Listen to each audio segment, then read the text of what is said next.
지금 구간도 솔직히 충분히 접근 가능해 보이는 좀 그러한 모습을 보이고 있습니다. 그래서 저도 사실 조금 욕심이 나고 있는 그런 회사가 맞는 것 같아요. 지금 굉장히 폼이 좀 올라오고 있다.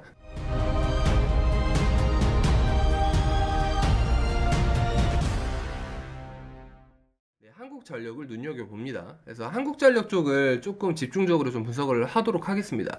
일단 한국전력 이야기를 좀 이어나가 보면 아까 제가 말씀드렸죠. 여러분, 이 친구들은 전력 공급 구조가 굉장히 좀 특이해요 라고 말씀을 드렸는데, 전력거래소에서 한국전력의 자회사 6개 발전 회사들에 있는 전력을 도매로 끌어와서 그걸 한국전력에 팔고, 한국전력은 그걸 다시 소비자한테 소매로 파는 구조라고 했어요.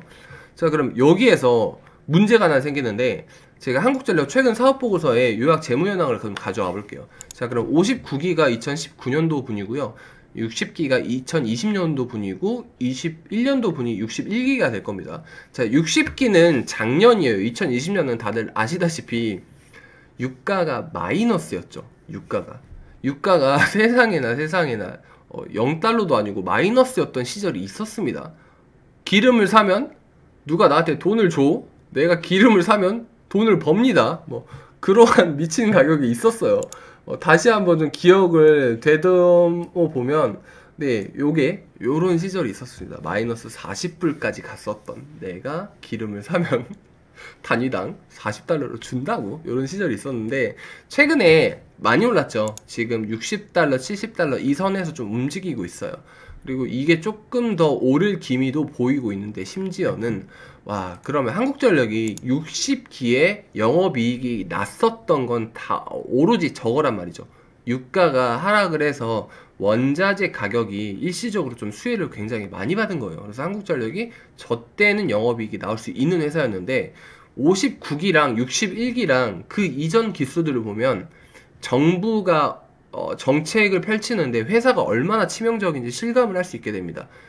그러니까 전기 판매 부분이라고 하면 저건 한국전력이 장사를 한 거죠. 59기를 보면 세상에 영업이익이 손실이 저렇게 많이 났어요. 그래서 원자력 발전 부분, 뭐 화력 부분, 뭐 기타 부분, 뭐 요거를 다 합쳐서 돈을 벌긴 벌어. 근데 그거를 한국전력에 도매로 공급을 해주면 걔네가 국민들한테 전기를 공급해주는 과정에서 고스란히 다 손해를 보는 겁니다.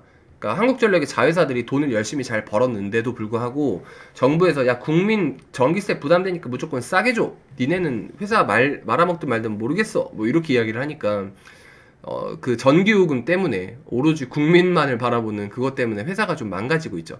그래서 영업 손실이 어마어마하게 많이 나는 지금 구조를 아직도 가지고 있어요.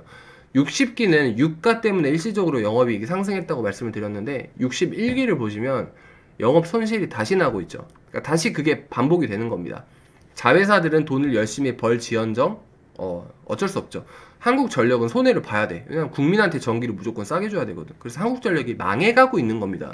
그래서 이런 특이한 구조를 전력 공급 구조에서 좀 찾아볼 수 있어요. 그래서 한국전력은 사실 근본적으로 보면 여전히 핵심적인 문제는 회사가 돈을 벌어야지 이익 집단이, 그래야 뭔가 주가가 오르든 말든 할 거 아니에요. 그니까 한국전력이든 뭐 KTNG든 뭐 요런 거, 뭐 저평가 밸류에이션 PBR이 뭐 0.2입니다. PER이 뭐 7입니다. 8입니다. 뭐 이래서 추천하는 사람들은 다 이게 그러니까 주가는 미래 가치를 땡겨온다, 요거 개념 자체가 없는 거예요. 아무리 저평가 밸류에이션이면 뭐합니까? 회사가 싸면 뭐해? 앞날이 보여야 투자를 하든 말든 할 거 아니에요. 근데 뭐 한국전력도 마찬가지로 앞길도 안 보이지, 이게 뭐 구조가 답이 안 나오잖아요. KTNG도 뭐 하더니 그냥 계속 하고 있는 건데, 얘도 뭐 신사업이나 뭐 비전에 관해서 기대감이 전혀 없으니까 주가가 쉽게 오를 수가 없죠. 그래서 지금까지 계속 이렇게 빠져 있었던 겁니다. 그런데 한국전력이 구조적으로 이런 문제를 가지고 있다. 그래서 지금 이야기가 나오고 있는 것도 한국전력이 2022년 이후에 이미 적자이긴 한데 아예 만성 적자로 좀 굳어질 거다, 저 회사는. 그러니까 이런 이슈까지 좀 이야기들이 나오고 있어요. 적자 이유는 방금 말씀드린 그거예요. 국민들한테 전기요금을 제대로 징수를 못하니까 계속 봉사만 해야 되는, 헌혈을 해야 되는 그런 회사가 되고 있는 거죠. 그래서 사실 뭐 PBR 자산 가치 자체는 좀 밴드상 뭐 변화가 없는데 조금 좀 축소하는 그런 느낌은 보이고는 있거든요. 근데 주가 자체는 하염없이 떨어집니다. 이번 정부 들어서 가장 크게 손해를 본 회사는 한국전력이에요. 그래서 한국전력이 주가가 계속해서 떨어지고 있던 이유가 있었다. 단순히 저평가 하면서 사람들이 좋아했었던 그 회사가 이렇게 될 수밖에 없었던 이유가 있었다. 그리고 또 하나 리스크로 꼽을 수 있었던 게 이제 근본적인 리스크 하나를 말씀을 드렸고요. 이제 두 번째로 꼽을 수 있었던 리스크가 원전 이용률이랑 석탄 이용률이 최근에 많이 떨어졌어요. 그러니까 단가가 안 나오는 겁니다. 뭐 친환경 하다 보니까 사실 가성비가 나오는 발전 자체를 이용을 잘 못하는 거예요. 그래서도 한국전력이 굉장히 하방 압력을 많이 받았어요. 그 다음에 세 번째는 이거는 아직도 안 풀리는 이야기야. 얘네가 화력발전이랑 원자력발전이랑 이쪽이 좀 대다수다 보니까 친환경 발전 관련돼서 친환경 환경 비용을 대야 되는데 이게 또 답이 안 나와요. 지금은 사이즈가 그렇게 크지 않은데 갈수록 이게 엄청나게 많이 증가될 전망입니다. 그래서 한국전력은 미래 가치를 산정을 했을 때 환경 비용의 부담 그 사이즈가 엄청나게 크게 다가오고 있다. 그래서 ESG 리스크도 마찬가지고요. 그 다음에 환경 비용 문제 요것도 마찬가지고 풀리지 않은 숙제가 아직도 있다. 그러면 제가 세 가지 정도 리스크를 말씀을 드렸잖아요. 그래서 최근에 가이던스가 나오는 것들을 봐도 뭐 내년 이후에 좀 획기적으로 줄어듭니다. 돈을 점점 더 못 벌 거다라는 것이 지배적이고, 그 다음에 돈을 벌기는 무슨 적자가 엄청 심하게 날 거다라고 해서 가이던스를 제공을 하고 있는 리서치 회사들이 굉장히 많아요. 그래서 한국전력이 지금 시장이 바라보는 관점에서는 앞날이 여전히 좋지 않다, 비전이 없다라는 걸 말씀을 드릴 수 있겠습니다. 자, 하지만 그건 어제까지의 이야기였었어. 오늘부터는 이야기가 좀 다를 거야 라고 저는 생각을 합니다. 왜냐하면 일단 정부의 정책 방향 자체가 해외 원전에 관해서는 탈원전에서 정책이 선회된 그런 모습이 매우 긍정적으로 바라볼 수 있겠고요. 그 다음에 그 중간에 미국이라는 회사에 미국이라는 나라가 있죠. 미국이라는 나라는 영업력, 기획력, 추진력이 엄청 강한 회사잖아요. 그러니까 일단 중국이랑 러시아가 먹고 있는 원전 사업의 파일을 가져와야 되니까 굉장히 전투적으로 영업을 할 거란 말이죠. 그럼 실질적으로 매출이 일어날 거고 실질적으로 공사가 진행이 되는 그러한 모습들을 생각을 긍정적으로 할 수 있겠습니다. 그래서 이게 첫 번째로 가장 좋게 보는 장점이고요. 두 번째 장점은 뭐가 있냐면 문재인 대통령께서 후보셨던 시절을 거슬러 올라가 보면 더불어민주당, 국민의당, 바른정당 이 세 개의 당에서 탈원전 기조라는 슬로건을 가지고 나왔어요. 여기서부터가 한국전력의 문제의 시발점이었죠. 이때부터 문제가 시작이 됐는데 쭉 내리막길을 갔었던 정책 기조가 지금 정권이 메인으로 잡고 있단 말이에요. 근데 1년 남으셨죠. 1년 뒤면 정권이 바뀔 수도 있고 안 바뀔 수도 있지만 대선이라는 게 시작이 됩니다. 그러면 저는 솔직히 말하면 지금 왼쪽인 정권이 오른쪽으로 바뀌면 한국전력이 훨씬 더 유리하겠지만 그게 아니더라도 스케줄만 있으면 된다 이거죠. 1년이라는 시간 동안 대선이 치러지는 그 시간 동안 이게 정권이 바뀌면 한국전력이 유리할 수도 있지 않을까라는 기대감은 상존해 있을 거예요. 그러면 이 좋은 흐름 자체는 결과에 상관없이 우리가 가져갈 수 있다는 거죠. 그래서 스케줄 자체가 굉장히 지금 유리한 구간에 와 있다. 정부가 바뀔 수도 있다라는 그런 긍정적인 시그널을 기대를 해볼 수도 있겠다. 한국전력이라는 회사 입장에서는. 그래서 요런 게 또 두 번째로 좋은 점이 되겠습니다. 실제로 저 말고도 이런 인사이트를 가지고 계신 분들이 조금씩 나오는 걸로 생각을 하고 있어요. 야, 탈원전 저것도 좀 이제 한계이지 않을까? 저것도 끝물이지 않을까? 라고 해서 정권이 바뀔 수도 있지 않을까? 뭐 이러한 생각들을 조금씩 하시는 분들이 나오고 있어요. 그리고 세계적 추세가 지금 원전으로 다시 돌아가고 있는데 언제까지 한국이 역행을 할 수 있을 것이냐? 라는 그러한 인사이트를 가진 투자자분들도 조금씩 생겨나고 계시고 저도 거기에 한 표 요렇게 정리를 하면 되겠습니다. 그래서 두 번째 장점까지 말씀을 드렸고, 세 번째 장점은 굉장히 따끈따끈한 뉴스예요. 요건 뭐냐면 제가 아까 말씀드렸는데 한국전력이 지금 구조적으로 영업 손실을 볼 수밖에 없는 그런 만성 적자인 회사가 될 거다라는 그런 뉴스를 소개를 해드렸잖아요.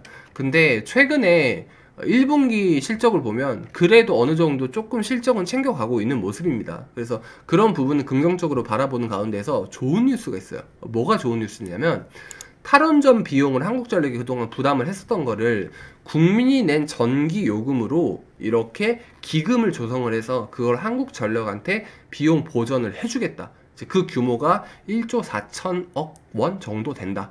그래서 그걸 한국전력이 수여를 받을 수 있겠다. 요런 뉴스가 있습니다.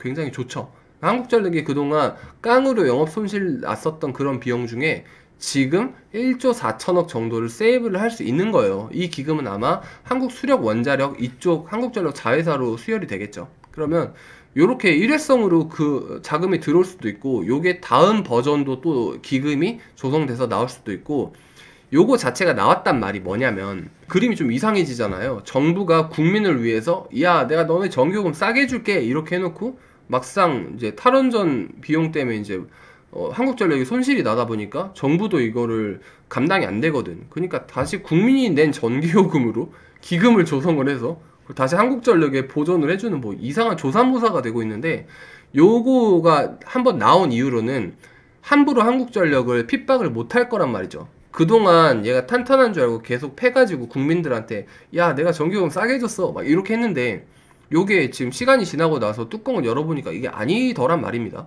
뭐야 우리가 낸 세금으로 우리가 낸 전기요금으로 한국전력에 돈을 다시 충당을 해줘야 되잖아. 우리 지금까지 뭐 한 거임? 이러면 나중에는 그게 의미가 있을까요? 전기요금을 싸게 준다는 것 자체가.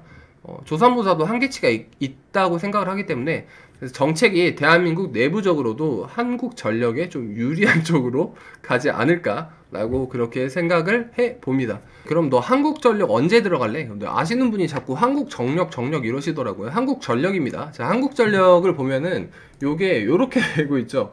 자, 지금 그림이 사실 부담스럽지 않은 것 같아요. 지금 좀 나쁘지 않은 것 같아서 지금도 어느 일정 구간 좀 리밸런싱 감안하면 들어갈 수 있지 않나 라고 그렇게 생각을 합니다. 그래서 솔직히 지금 저는 좀 맛있어 보이는 그런 모습이긴 하거든요. 자, 엊그제 많이 올랐었단 말이에요. 그리고 어제 날짜로 좀 빠지는 듯 싶더니 다시 좀 말아 올려서 보합 구간까지 왔습니다. 이게 만약에 좀 둥둥둥 뜨는 모습이 되면 다들 아시죠? 뭐 단기간에 좀 슛이 날 수 있을 거고, 사실 좀 개인적으로 바라는 건 저 이 영상이 언제 업로드가 될지 몰라서 조금 차라리 좀 조정이 와서 안정된 구간에 이 영상이 올라가서 좀 사고 싶으신 분들은 좀 파동이 안정되고 좀 저렴한 구간에서 사면 좋지 않을까. 그래서 빠지면 오히려 좀 좋겠다라는 그런 생각을 좀 하고 있는데, 지금 구간도 솔직히 충분히 접근 가능해 보이는 좀 그러한 모습을 보이고 있습니다. 그래서 저도 사실 조금 욕심이 나고 있는 그런 회사가 맞는 것 같아요. 지금 굉장히 폼이 좀 올라오고 있다. 이렇게 말씀을 드릴 수 있겠습니다. 그래서 오늘은 한국전력 말씀을 좀 많이 드렸죠. 그래서 제가 한미 정상회담부터 이야기를 시작을 해서 가장 첫 번째로 수혜를 많이 받을 수 있는 그런 업종에 대해서 말씀을 드렸고, 다음 시간에는 당연히 어떤 이야기를 할까요? 네, 아르테미스 약정과 관련돼서 미사일 지침 해제와 관련돼서 우주산업, 방위산업을 엮어서 말씀을 드릴 수 있겠죠. 그래서 그거는 제가 다음 시간에 말씀을 올리도록 하겠습니다. 자, 오늘 영상 도움 많이 되셨길 바라고요. 요즘 장세가 좀 휘청휘청 하는데 조금씩 좀 안정이 되는 모습을 좀 개인적으로는 받고 있어서 슬슬 다시 좀 비중에 관해서 조금 조절들을 진행을 하시는 것도 나쁘지 않을까라고 생각을 좀 해봅니다. 그러면 저는 다음 영상에서 또 좋은 컨텐츠로 좋은 인사이트로 찾아뵙도록 하겠습니다. 그러면 다들 아시죠? 건강하시고 성투하세요.